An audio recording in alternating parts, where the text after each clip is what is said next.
Hello दोस्तों, अपनी history of English literature की सीरीज में आज हम एज ऑफ टेनिसन के अंदर आने वाले फेमस नॉवेलिस्ट की बात करेंगे दोस्तों, जिनमें मुख्य हैं Charles Dickens, William Thackeray, George Eliot and Bronte sisters. Here comes our question number 1 friends. Identify the writer who sprang suddenly into fame with the Pickwick Papers and at 25 found himself the most popular of English novelists, a position which he still holds today. वो कौन सा writer है जो कि अपने पिकविक papers के साथ 25 साल की उम्र में ही बहुत ही लोकप्रिय इंग्लिश नॉवेलिस्ट हो गया और आज भी वो अपनी उस पोजीशन पर बरकरार है? Charles Dickens, William Makepeace Thackeray, George Elliott, none of the above. The correct answer is Charles Dickens friends. Charles Dickens ने शुरुआती वर्क पिकविक पेपर्स से ही प्रसिद्ध हो गए थे दोस्तों। Next one, who among the following is not a Victorian novelist? Charles Dickens, William Makepeace Thackeray, George Elliott, Virginia Woolf.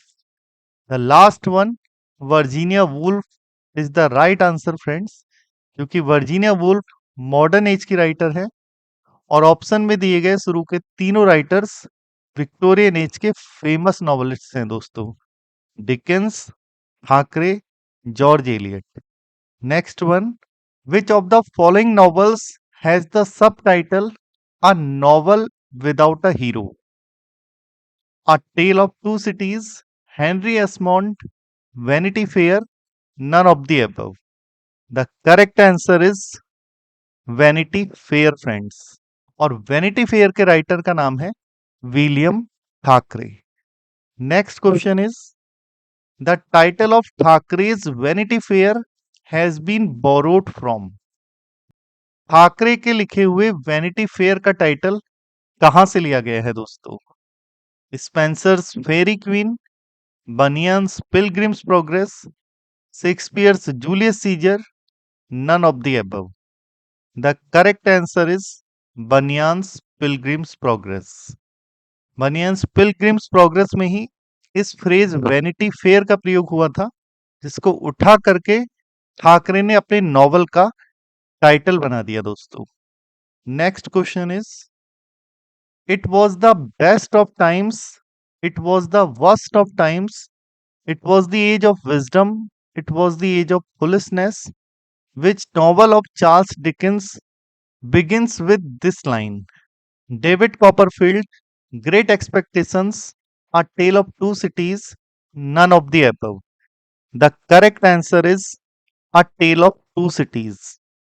A Tale of Two Cities 1859 में publish होने वाला चार्ल्स डिकेंस का नॉवल है दोस्तों, और ये लंदन और पेरिस की लड़ाई को दिखाता है, इसीलिए इसकी सेटिंग लंदन और पेरिस में रखी गई है।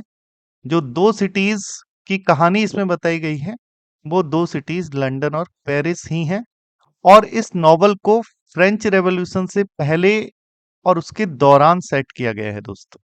Next question is, Dickens a tale of two cities shows considerable influence of Carlyle's which work? The correct answer is The French Revolution friends. Carlyle का वर्क था द फ्रेंच रेवोल्यूशन, उसी का प्रभाव हमें डिकेंस के a tale of two cities में देखने को मिलता है दोस्तों, क्योंकि इसकी भी सेटिंग फ्रेंच रेवोल्यूशन ही है। Next one, which of the following novels of Dickens has a strong autobiographical note in it? David Copperfield, Pickwick Papers, the Christmas Carol, the Old Curiosity Shop. The right one is the first one, David Copperfield. David Copperfield एक तरीके का autobiographical novel है। इसमें hero के formative years को दिखाया गया है। It is a classic example of Bildungs Roman. Bildungs Roman में ही हमें हीरो के डेवलपमेंट को दिखाया जाता है दोस्तों। Next one, identify the novel of Thackeray that brought him universal acclaim as a novelist. In it we find the famous characters Becky Sharp and Sedley. Options are Esmond, Vanity Fair, the Newcomes, Pendennis. The correct answer is Vanity Fair friends. Vanity Fair 1848 में आने वाला ठाकरे का वो novel है जिसने कि उन्हें universal acclaim दिलाई, बहुत प्रसिद्धि दिलाई। और इस नॉवल में कोई भी हीरो नहीं है, इसीलिए इसका सबटाइटल है अ नॉवल विदाउट हीरो। और जो इसमें मेन हीरोइन है उसका नाम है बेकी शार्प, और बेकी शार्प की फ्रेंड है एमिलिया सेडले। तो इसमें बेकी शार्प और एमिलिया सेडले की कहानी दिखाई गई है, और इसकी सेटिंग नेपोलियन वॉर्स को रखा गया है दोस्तों, जो कि 1803 और 1815 के बीच में हुआ था। Next question is which of the following is an historical novel written by Thackeray. Thackeray का लिखा गया हिस्टोरिकल नॉवल हेनरी एस्मोंड है दोस्तों। Next one, Thackeray complained in the preface to one of his novels that since the author of Tom Jones was buried, no writer of fiction among us has been permitted to depict to his utmost power a man named the novel। Thackeray ने अपने किस work के preface में शिकायत करते हुए लिखा है कि जब से टॉम जोन्स का राइटर दफनाया गया है, तब से फिक्शन के किसी भी राइटर को मैन की अटमोस्ट पावर को दिखाने की परमिशन नहीं मिली है। जिस नॉवल के प्रीफेस में ठाकरे ने बात कही है उसका नाम है पेंडेनिस। पेंडेनिस ठाकरे का लिखा हुआ वर्क है। साथ में हमें यह भी ध्यान रखना है कि Tom Jones is a work of Henry Fielding friends. Next question is Dickens' Pickwick Papers and Thackeray's Yellow Plush Papers were published in the same year. What was the year? 1832, 1834, 1837, 1850. The correct answer is 1837 friends। 1837 में Dickens के पिकविक papers और ठाकरे के yellow plus papers publish हुए थे दोस्तों। और 1837 में ही Victorian age की स्टार्टिंग भी हुई थी, क्योंकि क्वीन विक्टोरिया 1837 में ही गद्दी पर बैठी थी। Next one is sketch by Boz is a famous work of. The correct answer is Dickens. और बोज चार्ल्स डिकेंस का पेन नेम है दोस्तों, जिसको कि उन्होंने अपने अर्लियर वर्क्स में यूज किया था। Next one, whose pen name is George Eliot. George Eliot किस राइटर का पेन नेम है? Dickens, Thackeray, Mary Ann Evans, none of the above. Mary Ann Evans is the right answer friends. जैसे Charles Dickens का pen name Boz था, वैसे ही Mary Ann Evans ने अपना pen name George Eliot रखा था दोस्तों। Next one, identify the novel that does not belong to Charles Dickens। Great Expectation, Hard Times, Oliver Twist, Adam Bede is the right answer friends, क्योंकि Adam bed जो है ये George Eliot का पहला नाम है, और George Eliot Mary Ann Evans का पेन नेम है दोस्तों। और ये वर्क 1859 में पब्लिश हुआ है दोस्तों। Next one, which novel of George Eliot details the lives of Tom and Maggie Tulliver, a brother and sister growing up on a fictional river?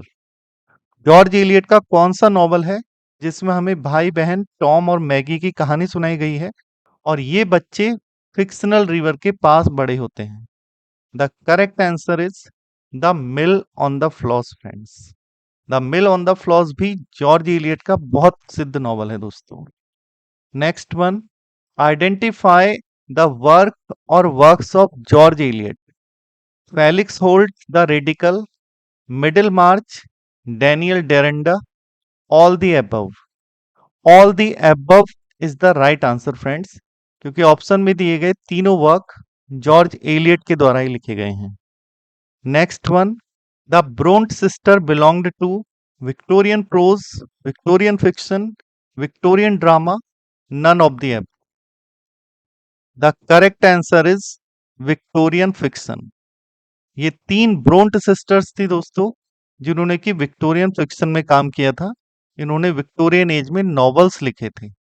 ये 3 बहनों में पहली थी सेलॉट, फिर एमिली और तीसरी एन। इन सब ने मैरी एन इवांस की तरह ही पेन नेम का प्रयोग करके अपने नॉवेल्स लिखे थे दोस्तों। Next one, identify the correct match. Novel, novelist.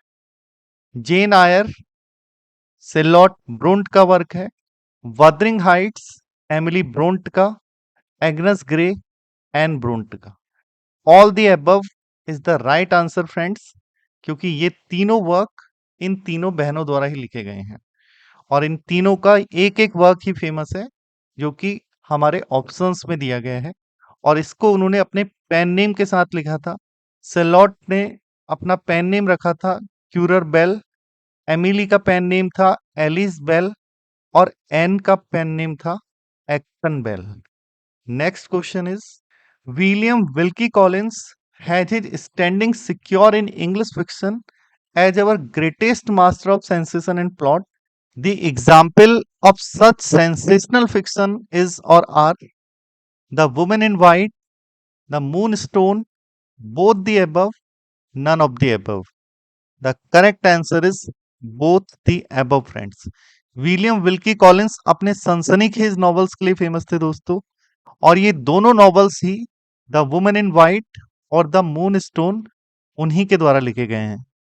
Next one, Treasure Island, Strange Case of Doctor Jekyll and Mr Hyde, Kidnapped and the Master of Ballantrae are the popular works written by whom? The correct answer is Robert Louis Stevenson friends. Robert Louis Stevenson भी Victorian age के famous novelist हैं दोस्तों और इनके famous works में treasure island और Strange Case of Doctor Jekyll and Mr Hyde का नाम आता है दोस्तों। Our 20th question is, identify the novel in which Charles Dickens wrote no words can express the agony of my soul. अपने किस novel में Charles Dickens लिखते हैं कि कोई भी शब्द मेरी आत्मा की पीड़ा को प्रकट नहीं कर सकते। The correct answer is David Copperfield friends. With this, I end today's class, friends. Thank you very much.